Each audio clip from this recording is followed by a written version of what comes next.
Praise lord. దేవుని ఉన్నతమైన నామమునకు మహిమ కలుగునుగాక. ప్రభువు పేరిట మీ అందరికీ హృదయపూర్వక వందనాలు. ఈ ఉదయకాలము దేవుని వాక్యాన్ని విందాం. కీర్తనలు 34:15.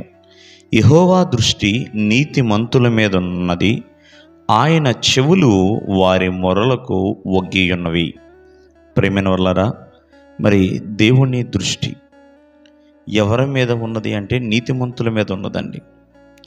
ఎందుకంటే నీతిమంతులని ఎవరు చూచినా చూడకపోయినా, ఎవరు లక్ష్య పెట్టినా లక్ష్య పెట్టకపోయినా, ఎవరు గమనించినా గమనించకపోయినా ప్రభువు మాత్రం నీతిమంతుల్ని గమనిస్తున్నాడు. ప్రియమైన వాళ్ళరా, అందుకనే దావీదు ఇటువంటి కీర్తన రాస్తున్నాడు.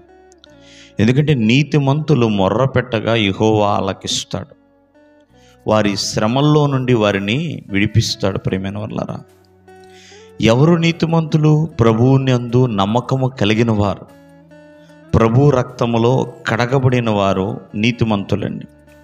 మరి అటువంటి నీతిమంతుల యొక్క జీవితాలని దేవుడు దృష్టిస్తున్నాడు, వారికి సమీపంగా ఉంటాడు, వారిని ఆదుకుంటాడు. కాబట్టి నీతిమంతుల్ని ఎప్పుడూ కూడా దేవుని దృష్టి నుండి తప్పిపోనివ్వడు. ప్రియమైన వాళ్ళారా, ఆయన గమనిస్తూనే ఉంటాడు.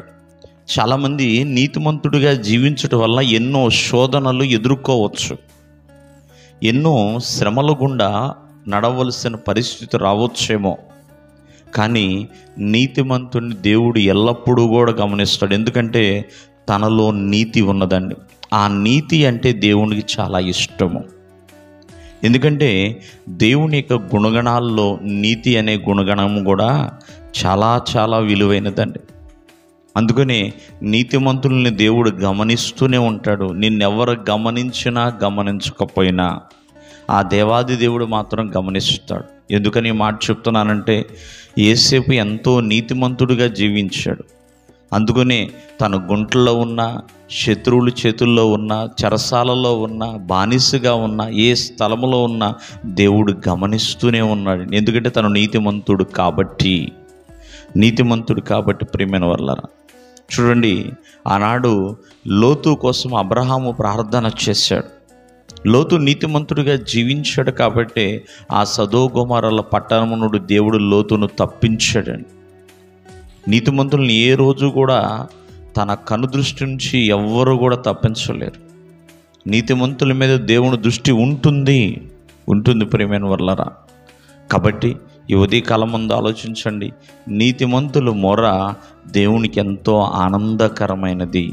దేవుడు మిమ్మల్ని ఆశీర్వదించును గాక. ఆమేన్.